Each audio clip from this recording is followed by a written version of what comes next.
एक चीज़ और है जब जैसे मुझे एकदम से बात ध्यान आई कि जब छोटा बच्चा होता है 3 से 4 महीने का, तो जनरली वो जब रोता है तो फॉरेन कल्चर के अकॉर्डिंग मैंने देखा है पेसिफायर्स लोग बाग बच्चों के मुंह में डाल देते हैं, या सूतर्स जो होते हैं जिनको कहते हैं हम लोग भाषा में।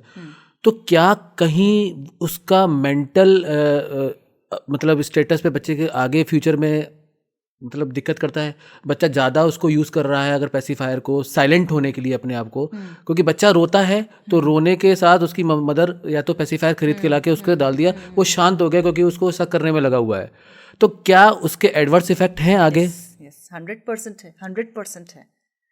एक तो उसका लैंग्वेज डेवलपमेंट में फ़र्क पड़ता है, उसका टंग का शेप, वो जो टंग को चीज़ों को टंग और जो नेक की जो एक्सरसाइज होती है ना, जो बोलने के लिए वर्ड्स निकालने के लिए, हाँ। वो हुई नहीं होती है।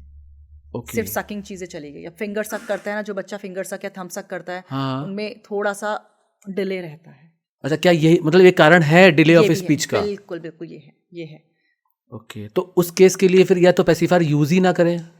नहीं, एक टाइम होता है। देखिए हम कब यूज़ करें, हम क्या डेली दे रहे हैं या हम कहीं जा रहे हैं तब दे रहे हैं जहाँ हमसे चीज़ें कंट्रोल नहीं। जैसे फॉर एग्जांपल कहीं मार्केट गए, वहाँ बच्चा रोने लग गया ज़्यादा। उस मार्केट तो सबसे अच्छी चीज़ है बच्चे को डाइवर्ट करने के लिए, चीज़ वहाँ दी जा सकती है जहाँ बच्चे को डाइवर्ट नहीं कर पा रहे हैं। बाहर तो इतना ओपन एनवायरनमेंट में तो बच्चे को ईजिली आप डाइवर्ट कर सकते हैं। ठीक है, तो एक कोई एज लिमिट है इसकी पेसिफायर की कि मतलब हम कभी भी इसको मतलब? नहीं यार, पेसिफायर जितना मैंने देखा है वो जब बच्चा बॉटल लेता है 1-1.5 साल तक, तब तक ही यूज़ लेना चाहिए। वो भी हमारे यहाँ हनी आते हैं, और वैसे उसके बाद भी जब बच्चे के टीथ आ जाते हैं तब उसकी जगह आप हमें जो नेचुरल चीज़ें होती है ना, जैसे सर्दियों में कैरेट आ गई है ना, मूली आ गई, गाजर आ गई, यस वो हम दे सकते हैं। ओके। बाकी वो चीज़ें आई वोंट सजेस्ट कि वो देनी चाहिए। क्योंकि मैंने कई केस देखा था कि जहाँ पे एक पेरेंट्स हैं, कोई परेशान है, 4-5 साल का बच्चा पेसिफायर के बिना। नहीं, गलत है, that is wrong, that is 101% wrong. Okay. तो अभी मान लीजिए जैसे 4-5 साल का बच्चा हो चुका है, अब उसको सोते वक्त चाहिए ही चाहिए पेसिफायर।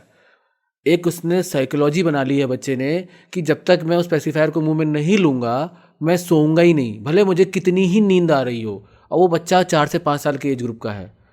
उस केस में पेरेंट्स अब अल्टीमेटली जब बच्चा सोने के लिए कह रहा है बट वो सो नहीं रहा बिकॉज पापा या मम्मा उसके पेसिफायर उसको नहीं दे रहे हैं, तो अभी उस केस में वो पेरेंट क्या करे? क्या पेरेंट उसको अपना टच अपने पास सुलाते हैं? हाँ, पास सुलाते हैं। तो क्या अपना हाथ, या पुराने टाइम में पेरेंट्स बच्चे जो होते थे मम्मा का दुपट्टा या मम्मा का कुछ भी, मतलब मम्मा का टच लेकर सोते थे, तब पेसिफायर्स की जरूरत नहीं होती तो उस वक्त नहीं थी। अभी जैसे आज की तो मैं वही कह रही हूँ ना, अभी क्या हम उस चीज़ के लिए तैयार हैं कि हम पहले बच्चे को सुलाएं, अपना टच देके, अपनी बात करके, अपना डाइवर्स करके, उसको इधर उधर करके, क्योंकि बच्चे को नींद आ रही होती है। हाँ, बहुत ज़्यादा। लेकिन उससे ज़्यादा नींद हमें आ रही होती है। हाँ नहीं, वो तो कहीं ना कहीं है। फिर तो क्या हम उस चीज़ के लिए तैयार हैं कि थोड़ा सा हम सेक्रीफाइस कर ले बच्चे को ये चीज़ अनलर्न कराने के लिए? देखिए मुझे कुछ एक पुराने टाइम में एक कुछ अपने ऐसा नहीं है, पहले बच्चे थम सकिंग वगैरह करते थे। हाँ। तो हमारी दादी नानी क्या करती थी, उसमें नीम घिस के लगा देती, मिर्च लगा दी, मिर्च अगेन गड़बड़ नुकसान है ना, नीम लगा दिया, नमक लगा दिया थोड़ा ज़्यादा, नमक भी नहीं, नीम अच्छा। सबसे अच्छा होता है, वो नुकसान भी नहीं करता, कड़वा रहेगा, नुकसान भी नहीं करेगा। नीम लगा दिया, फिंगर पे नीम लगा देती थी, सोते समय लगा देती थी। हाँ, बॉटल छुड़ाने के लिए भी मदर्स जो उसके निपल्स पे वो लगा देती थी नीम, और वो नीम लगा दिया आपने, या फिर कुछ अलग टेस्ट अदरक को घिस के लगा दिया, या कुछ डिफरेंट टेस्ट जो होते हैं ना, जो बच्चों को इंट्रोड्यूस नहीं हुए हैं, लेकिन वो टेस्ट नुकसान नहीं करते हैं। हाँ, आप वो इंट्रोड्यूस कर सकते हैं। अच्छा, उसको लगा के हम लोग अगर 2 से 3 दिन ट्राई करें तो माइट भी वो चीज़ें सॉर्ट आउट हो जाएं। और वो भी तब दीजिए, फर्स्ट डे नहीं। मान लीजिए आप दे रहे हैं तो सडनली उसको टेस्ट समझ में आ जाएगा, फिर वो उसमें भी गड़बड़ करेगा। आप उसको ऐसे इंट्रोड्यूस कीजिए कि वो जो चीज़ आपने दे रहे थे खराब हो गई, उसको फेंकनी पड़ गई, अब हम नया लाए हैं और नया ऐसा ही आया है और नए में लगाइए।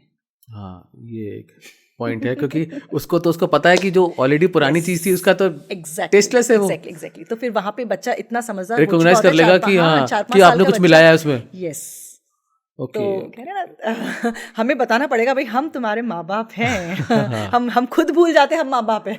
हाँ, वो बच्चे आजकल के ऐसे है ना मैम कि वो पता नहीं चलता बिल्कुल भी कब वो। पहले भी ऐसे ही थे, लेकिन पहले माँ बाप बड़े अच्छे से ना वो चांद को भी मामा बना के उसको खिला दिया पिला दिया। तो फिर बच्चे ने जिद तो पहले भी करते थे, हनुमान जी ने जिद की थी।